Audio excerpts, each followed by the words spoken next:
Good afternoon. I'm Breon Peace, the United States Attorney for the Eastern District of New York. Thank you all for joining us today. With me today are James Dennehy, Assistant Director in charge of the FBI's New York Field Office. We have Deputy Chief Carlos Ortiz, Commanding Officer of the NYPD Special Victims Unit.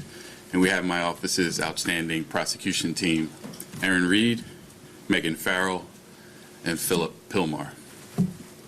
We're here today to announce the arrest and charging of three defendants. Former CEO of Abercrombie and Fitch, Michael Jeffries, Matthew Smith, and James Jacobson on charges of sex trafficking and engaging in interstate prostitution.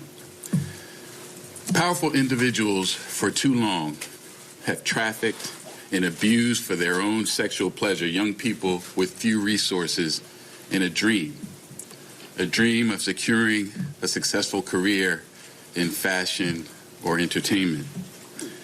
To anyone who thinks they can exploit and coerce others by using the so-called casting couch system, this case should serve as a warning. Prepare to trade that couch for a bed in federal prison. The message from today's prosecution is clear. Sexually exploiting vulnerable human beings is a crime, and doing so by dangling dreams of a future in fashion or modeling or any other business is no different. My office and our law enforcement partners will always prioritize standing up for victims, no matter their gender and no matter how powerful the wrongdoers think they are. We will hold them to account. As we allege in the indictment, between 1992 and 2014, Michael Jeffries was the chief executive officer of Abercrombie and Fitch. Abercrombie was a widely known clothing retailer with stores around the world. Aspiring fashion models knew that a place on one of Abercrombie's iconic ads could be the ticket to success in the modeling industry. But while Jeffries was the CEO of one of the most recognizable clothing retailers in the world, he was using his power, his wealth, and his influence to traffic men for his own sexual pleasure and that of his romantic partner, Matthew Smith. The charging documents describe in graphic and disturbing detail the violent and exploitive acts these defendants perpetrated, for which they will now face justice in a court here in the Eastern District of New York. So here's what's alleged in the indictment. Jeffries and Smith employed James Jacobson to act as a recruiter to find men. Jacobson engaged in, quote, tryouts with men across the world where he would typically pay them to engage in sex acts with him. Following the tryouts with Jacobson, Smith would often then personally approve whether the men who were selected would meet Jeffries and Smith. The defendants would fly the selected men to Jeffries and Smith's homes in the Hamptons, in New York City, or to hotels around the world in such places as England, France, Italy, Morocco, and St. Bart's for the purpose of attending events to engage in commercial sex. But beyond simply hiring men for sex, Jeffries, Smith, and Jacobson used force, fraud, and coercion to traffic those men for their own sexual gratification.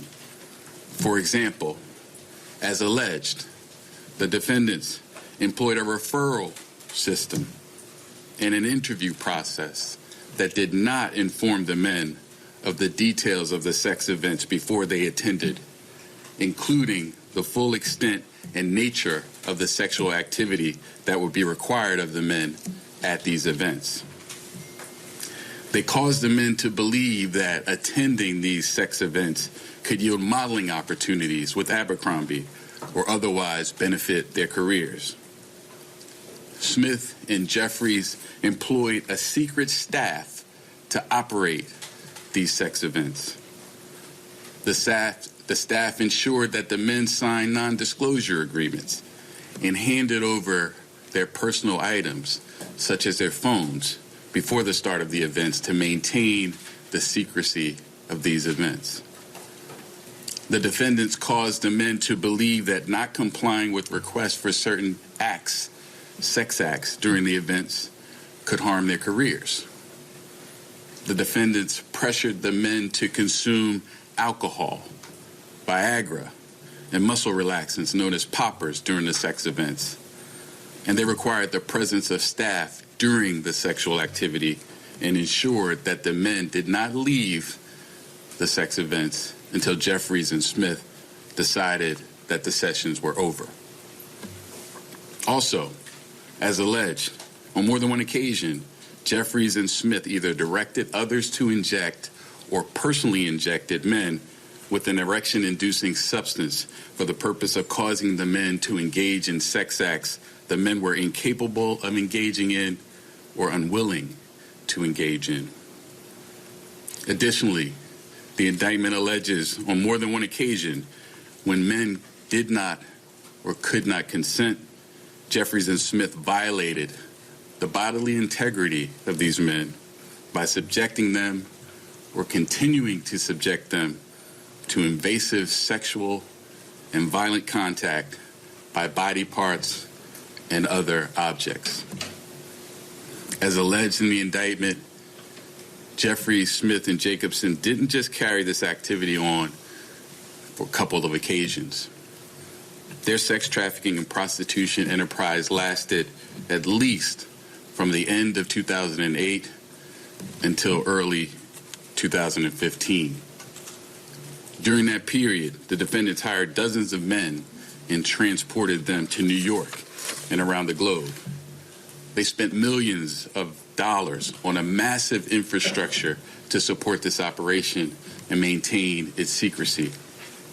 This included hundreds of thousands of dollars of cash for commercial sex, prolific amounts of money for staff to run the sex events, money for domestic travel, international travel, hotel rooms, services from a security company, and Jacobson's salary, among other things. Now, this investigation remains ongoing. Although there are 15 John Does identified as victims in this indictment, this interstate prostitution venture encompassed dozens and dozens of men. And I encourage anyone with information about this case, including anyone who was a victim of the defendant's alleged crimes, to contact the FBI. 1-800-CALL-FBI. Now, I want to thank the victims who have already come forward for sharing their stories. Prosecutions like this are really impossible without the bravery of victims who are willing to report what happened to them to law enforcement. With this office, the Department of Justice and its law enforcement partners will continue to work tirelessly to protect victims from powerful individuals who use their wealth and their influence to exploit and harm others for sexual gratification.